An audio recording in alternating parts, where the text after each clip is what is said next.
नमस्कार, मैं दीक्षा पांडे वेदित क्लासेस में आप सभी का फिर से स्वागत करती हूं। तो आज हम अपनी ज्योग्राफी की क्लास को थोड़ा सा और आगे ले चलेंगे और आज हम दो नए टॉपिक्स कवर करेंगे। पहला होगा ज्वार भाटा और दूसरा होगा ग्रहण, यानी सूर्य ग्रहण और चंद्र ग्रहण को भी कवर करते हुए चलेंगे। इससे पहले हम कुछ 5 या 6 ज्योग्राफी की क्लासेस पीछे कर चुके हैं, तो जिन्होंने अभी नहीं देखी है वो पीछे हमारी ज्योग्राफी की क्लासेस को पहले देखें और फिर हमारे साथ धीरे धीरे आगे बढ़ते चलें और ज्योग्राफी को समझते चलें। तो चलिए आप इस चैनल को सब्सक्राइब कीजिए और मेरे साथ आगे बढ़िए। देखिए, दो टॉपिक्स हमारे सामने लिखे हुए हैं, ज्वार भाटा और सूर्य ग्रहण एवं चंद्र ग्रहण। तो पहले हम ज्वार भाटा पढ़ेंगे। तो मैं आपको पहले नॉर्मल लैंग्वेज में बता देती हूँ कि ज्वार भाटा क्या होता है। ये ज्वार भाटा को हम एक महासागरीय परिघटना कह सकते हैं, जिसमें समुद्र का जल अपने स्तर से काफ़ी ऊंचाई तक उठता है, इस स्थिति को ज्वार। पर जब वो अपनी नॉर्मल स्थिति से नीचे की तरफ बढ़ता है, यानी उसका स्तर घट जाता है, तो उस स्थिति को भाटा कहते हैं। इन दोनों सम्मिलित घटनाओं को ज्वार भाटा कहते हैं। ज्वार भाटा के पीछे क्या कारण है उसको समझने के लिए आगे चलिए। ज्वार भाटा क्या है? सूर्य एवं चंद्रमा की आकर्षण शक्तियों के कारण सागरीय जल के ऊपर उठने तथा गिरने की घटना को ज्वार भाटा कहते हैं। इसमें चंद्रमा की आकर्षण शक्ति का योगदान अधिक होता है। क्यों? ऊपर लिखा है सूर्य एवं चंद्रमा की आकर्षण शक्ति, जबकि सूर्य चंद्रमा से आकार में इतना बड़ा होता है, फिर चंद्रमा की आकर्षण शक्ति का योगदान अधिक क्यों है? क्योंकि सूर्य की दूरी पृथ्वी से काफी ज्यादा है और चंद्रमा की दूरी पृथ्वी से अपेक्षाकृत काफी कम है, इसलिए चंद्रमा की आकर्षण शक्ति का प्रभाव पृथ्वी पर अधिक पड़ता है। इसलिए ज्वार भाटा आने की दशा में चंद्रमा का योगदान अधिक होता है और सूर्य का योगदान कम होता है। ठीक है। अब ज्वार भाटा की ऊंचाई व गहराई को प्रभावित करने वाले कारक 3 कारक हैं। एक तो सागर की गहराई, सागरीय तट की संरचना, सागर का खुला अथवा बंद होना। तो इसको इस तरह से आपसे प्रश्न पत्र में पूछ सकते हैं कि ज्वार भाटा की ऊंचाई व गहराई को प्रभावित करने वाले कारकों में से कौन से उत्तरदायी नहीं है। तो ये 3 कारक दिए हो सकते हैं, प्लस एक कोई और कारक दिया हो सकता है जिसको आपको पहचान के उसे एलिमिनेट करना होगा। देखिए, जितना गहरा समुद्र होगा, जब वो ऊंचाई पर जाएगा तो उतना ही जल लेके ऊंचाई पर जाएगा, यानी उतनी भयानक स्थिति होगी, उतना दीर्घ ज्वार आएगा। सागरीय तट की संरचना, अगर सागर एक सामान्य तट है उसका, तो वो ज्वार भाटा उतना विकराल नहीं होगा, पर अगर कटा फटा है तट उसका तो वो उससे टकराएगा और जल को तो आप जानते हैं जब तट से टकराएगा तो वो विकराल आकृति पैदा करेगा।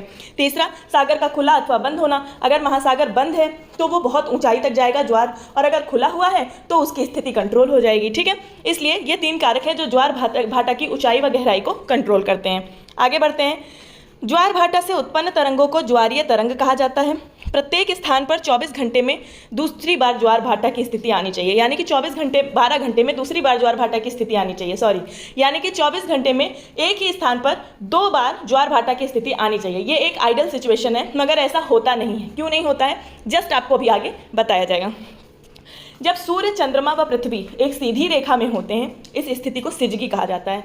चाहे सूर्य, चंद्रमा व पृथ्वी सीधी रेखा में हो या सूर्य, पृथ्वी व चंद्रमा सीधी रेखा में हो, जब ये तीनों एक सीधी रेखा में होते हैं, इस स्थिति को सिजगी कहा जाता है। उस समय दीर्घ ज्वार का अनुभव किया जाता है। ऐसा पूर्णमासी व अमावस्या को होता है। मगर एक स्थिति ऐसी होती है जिसमें चंद्रमा बीच में होता है और दूसरी स्थिति ऐसी होती है जिसमें पृथ्वी बीच में होती है। इन दोनों अवस्थाओं में दीर्घ ज्वार आता है, लेकिन जिस स्थिति में चंद्रमा बीच में होता है उसे युति की स्थिति कहते हैं और उसमें आने वाला ज्वार सबसे अधिक दीर्घ होता है। क्यों? चलिए देखते हैं। जब सूर्य, पृथ्वी और चंद्रमा को समकोण के आकार पर होते हैं तो चंद्रमा व सूर्य का आकर्षण बल एक दूसरे के विपरीत कार्य कर रहे होते हैं। फलस्वरूप निम्न ज्वार का अनुभव किया जाता है। ऐसी स्थिति कृष्ण पक्ष व शुक्ल पक्ष की सप्तमी या अष्टमी को देखी जा सकती है। अभी मैं आगे आपको एक चित्र के माध्यम से इसको और अच्छे से क्लियर कर दूंगी। ठीक है। लघु ज्वार सामान्य ज्वार से 20% नीचा व दीर्घ ज्वार सामान्य ज्वार से 20% ऊंचा होता है। देखिए, ये चित्र देखिए। पहला चित्र जो है ये लघु ज्वार का उदाहरण है, जो कृष्ण पक्ष और शुक्ल पक्ष के सप्तमी या अष्टमी को देखा जाता है। सूर्य पृथ्वी के बगल में है तथा चंद्रमा पृथ्वी के ऊपर है, तो एक ही तरफ के जल को कह लीजिए, ऊपर इस साइड जो जल है उस पर दोनों तरफ की आकर्षण शक्तियां लग रही हैं। तो देखिए, जब एक किसी वस्तु को 2 अलग दिशाओं से खींचा जाएगा तो वो वस्तु क्या होगी? दोनों तरफ नहीं बढ़ेगी या थोड़ा थोड़ा बढ़ेगी, पर बिल्कुल एक तरफ का जोर बहुत ज़्यादा नहीं लग जाएगा ना। तो इस वजह से यहाँ इस स्थिति में लघु ज्वार की स्थिति होती है, जब तीनों समकोण पर स्थित होते हैं। नीचे देखिए, जो दोनों स्थितियाँ हैं ये दोनों वृहद ज्वार की स्थिति है। लेकिन पहली स्थिति जिसमें चंद्रमा बीच में है, इसे युति की स्थिति कहा जाता है। इस स्थिति में क्या होता है? सूर्य और चंद्रमा का सम्मिलित आकर्षण बल पृथ्वी के जल पर लग रहा होता है। इस वजह से पृथ्वी के इस हिस्से पर जो चंद्रमा की तरफ है बहुत ऊंचा ज्वार यानी सबसे दीर्घ ज्वार आता है। इस ज्वार को स्प्रिंग ज्वार भी कहते हैं। ठीक है, दूसरी स्थिति जिसमें सूर्य है, बीच में पृथ्वी है और बाद में चंद्रमा है। देख लीजिए आप, सूर्य की दूरी पृथ्वी से बहुत ज़्यादा है और चंद्रमा पृथ्वी से काफ़ी पास है। इस स्थिति में भी पृथ्वी के दोनों छोर पर दीर्घ ज्वार का अनुभव किया जाएगा। क्यों? क्योंकि सूर्य अपने आकर्षण बल से जल को आकर्षित कर रहा है और चंद्रमा अपने आकर्षण बल से जल को आकर्षित कर रहा है।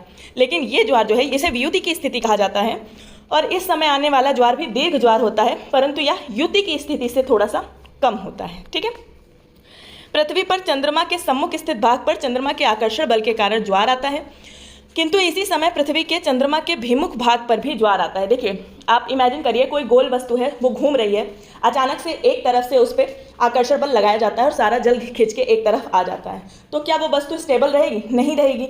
इस स्टेबिलिटी को बनाए रखने के लिए पृथ्वी पर एक बल कार्य करता है जिसे अपकेंद्रीय बल कहते हैं।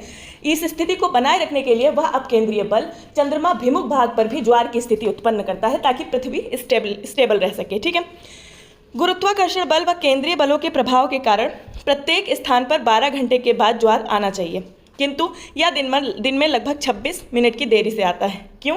क्योंकि चंद्रमा पृथ्वी के सापेक्ष गतिशील है और पृथ्वी भी अपने अक्ष पर गतिशील है, इसलिए चंद्रमा उसी स्थान पर एग्जैक्ट 24 घंटे में नहीं पहुंच पाता, बल्कि 26 मिनट की देरी से पहुंचता है। ठीक है, चलिए ये कुछ इंपॉर्टेंट वन लाइनर्स हैं, इन्हें नोट कर लीजिए, याद कर लीजिए, इंपॉर्टेंट है। भारत में गुजरात के ओखा तट पर सबसे ऊंचा ज्वार आता है। विश्व का सबसे ऊंचा ज्वार कनाडा के नोवा स्कोशिया में स्थित फंडी की खाड़ी में आता है। इंग्लैंड के दक्षिणी तट पर साउथहैम्पटन में प्रतिदिन 4 बार ज्वार आता है। कैसे? 2 बार यह इंग्लिश चैनल होकर आता है और 2 बार यह उत्तरी सागर होकर विभिन्न अंतरालों पर वहाँ पहुँचता है, इसलिए वहाँ पर 4 बार ज्वार आता है। अगला है, नदियों को बड़े जलयानों के लिए नौ संचलन योग्य बनाने में ज्वार बहुत सहायक होते हैं। देखिए ये ज्वारीय तरंगे ही हैं जो हुगली में प्रवेश करती हैं और टेम्स नदी में प्रवेश करती हैं, जिसके कारण टेम्स के मुहाने पर स्थित लंदन और हुगली के मुहाने पर स्थित कोलकाता महत्वपूर्ण बंदरगाह या पत्तन बन सके हैं। जल विद्युत उत्पादन के लिए भी ज्वारीय ऊर्जा का प्रयोग किया जाता है। भारत में खंबात की खाड़ी व कच्छ की खाड़ी इसके विकास की अच्छी संभावनाएं रखते हैं। अगला टॉपिक हमारे सामने आ गया है ग्रहण। इसमें है 2 टॉपिक, सूर्य ग्रहण और चंद्र ग्रहण, तो इसको मैं अच्छे से समझाने की कोशिश करूंगी। चलिए आगे देखते हैं। पृथ्वी और चंद्रमा दोनों को ही प्रकाश सूर्य से मिलता है, हम सभी जानते हैं। पृथ्वी से चंद्रमा का एक ही भाग दिखाई देता है क्योंकि पृथ्वी और चंद्रमा की घूर्णन गति समान है। देखिए मैंने आपको जब उपग्रह पढ़ाया था तभी मैंने आपको बताया था कि चंद्रमा का 51% भाग है जिसे हम देख सकते हैं और 49% भाग है जिसे हम नहीं देख सकते। जिस भाग को हम नहीं देख सकते उसे शांति सागर कहा जाता है। ठीक है, तो चंद्रमा, अब आगे लिखा हुआ है, पृथ्वी पर चंद्रमा का संपूर्ण प्रकाशित भाग यानी वो 51% भाग जिसे हम देख सकते हैं वो महीने में 1 दिन पूर्णमासी के ही दिन दिखाई देता है, और दूसरा वह भाग जिसे हम नहीं देख पाते हैं, शांति सागर जिसे कहते हैं, वो पृथ्वी के सम्मुख भी महीने में 1 बार होता है जिसे हम अमावस्या कहते हैं। उस दिन हमें चंद्रमा दिखाई नहीं देता है। क्यों होता है ऐसा? चलिए आगे एक चित्र के माध्यम से समझाती हूँ। देखिए जो पहला चित्र है वो सूर्य ग्रहण को प्रदर्शित करता है और इसमें ही मैं आपको ये कॉन्सेप्ट भी बता दूंगी कि चंद्रमा का आधा भाग हमें अमावस्या को क्यों नहीं दिखाई देता है। इसे हम सूर्य ग्रहण क्यों कहते हैं? क्योंकि इस दिन सूर्य का प्रकाश डायरेक्ट पृथ्वी पर नहीं पड़ता, बल्कि कुछ हिस्सा यानी कि 50 किलोमीटर का क्षेत्र ऐसा होता है जिस पे चंद्रमा की छाया पड़ती है। जिस हिस्से में पृथ्वी के जिस हिस्से में यानी जिस भी देश के आसपास ये घटना घटती है वहाँ पर सूर्य ग्रहण की स्थिति देखी जाती है। ठीक है, बीच में चंद्रमा जब आ जाता है तो उस स्थिति को सूर्य ग्रहण की स्थिति कहते हैं। अब देखिए आप चित्र में देख पाएंगे सूर्य का प्रकाश चंद्रमा पर पड़ रहा है और व्हाइट वाला हिस्सा इसका चमक रहा है। ठीक है, जो दूसरा हिस्सा है चंद्रमा का पिछला हिस्सा, उस पर सूर्य का प्रकाश नहीं पहुंच पा रहा है, जिस वजह से वह भाग अप्रकाशित रह जाता है। इस वजह से ये आपको काला दिख रहा है। और पृथ्वी की तरफ किसका मुंह है? उस हिस्से का मुंह है जिसमें प्रकाश डायरेक्ट नहीं पहुंच रहा है। इस वजह से सूर्य ग्रहण हमेशा अमावस्या के दिन लगता है और चंद्रमा को उस दिन पृथ्वी पर दिखाई नहीं देता है। ठीक है, अगली स्थिति है जो आप देख रहे हैं, ये है चंद्र ग्रहण की स्थिति। इसे चंद्र ग्रहण की स्थिति क्यों कहा जाता है? क्योंकि इस दिन चंद्रमा को डायरेक्ट सूर्य का प्रकाश प्राप्त नहीं होता है, बल्कि बीच में पृथ्वी की परछाई पड़ जाती है।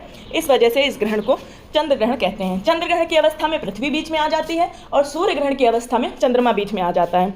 देखिए इसमें रेड कलर का एक भाग है, इसे अम्बरा कहते हैं। अम्बरा क्या होता है? सूर्य जब चंद्र ग्रहण लगता है, देखिए चंद्रमा भी धीरे धीरे पृथ्वी के चक्कर लगाता है तो वो अपने अक्ष पर घूमता रहता है और अपनी परिधि पर भी घूमता रहता है। ठीक है, तो जब चंद्रमा एक स्थान से दूसरे स्थान पर आता है तो परछाई कम होती जाती है, लेकिन जिस स्थिति में परछाई सबसे ज़्यादा होती है उसी को थोड़ा डार्क किया गया है और उसे अम्बरा कहा गया है।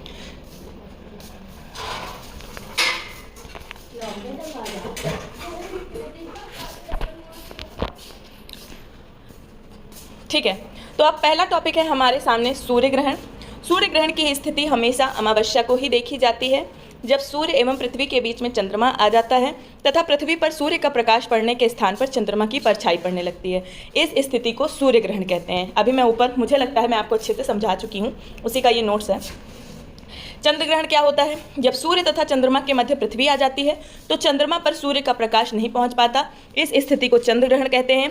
चंद्र ग्रहण की स्थिति हमेशा पूर्णिमा की रात उत्पन्न होती है या पूर्णिमा वाले दिन होती है। क्या प्रत्येक अमावस्या को सूर्य ग्रहण व प्रत्येक पूर्णिमा को चंद्र ग्रहण की स्थिति होती है? नहीं, ऐसा नहीं हो पाता, क्योंकि चंद्रमा अपने अक्ष पर 5 डिग्री झुका हुआ है। जब चंद्रमा और पृथ्वी एक ही बिंदु पर परिक्रमण पथ पर पहुंचते हैं तो उस समय चंद्रमा अपने अक्षीय झुकाव के कारण थोड़ा सा आगे निकल जाता है। इसी कारण प्रत्येक पूर्णिमा और अमावस्या की स्थिति में ग्रहण नहीं लग पाता। पूर्ण सूर्य ग्रहण तो देखे जाते हैं, परंतु पूर्ण चंद्र ग्रहण नहीं देखा जा सकता। क्यों? क्योंकि सूर्य, चंद्रमा एवं पृथ्वी के आकार में पर्याप्त अंतर पाया जाता है। तो सूर्य का जो प्रकाश है वो पृथ्वी को पार करते हुए चंद्रमा पर पड़ता रहता है, इसलिए पूर्ण चंद्र ग्रहण नहीं हो पाता। ठीक है, पूर्ण सूर्य ग्रहण के समय डायमंड रिंग की स्थिति बनती है। डायमंड रिंग की स्थिति क्या है ये मैं आपको उस वीडियो में बता चुकी हूँ, जब मैंने सौरमंडल पढ़ाया है। जब सूर्य ग्रहण लगता है तो उसका सबसे बाहरी भाग जो हमारी आंखों से हमें दिखाई देता है उसे कोरोना कहते हैं, और उस स्थिति को, क्योंकि वो एक छल्ले की तरह दिखाई देता है, उसे डायमंड रिंग की घटना कहा जाता है। ये मैंने और अच्छे से उस वीडियो में समझाया है, आप एक बार जाके उसे चेकआउट कर सकते हैं। तो ठीक है, आज ये 2 टॉपिक हमने खत्म किए हैं। अगला टॉपिक लेके मैं बहुत जल्दी ही अपने चैनल पर आऊँगी। तब तक आप इस चैनल को लाइक, शेयर एंड सब्सक्राइब करना ना भूलें। धन्यवाद।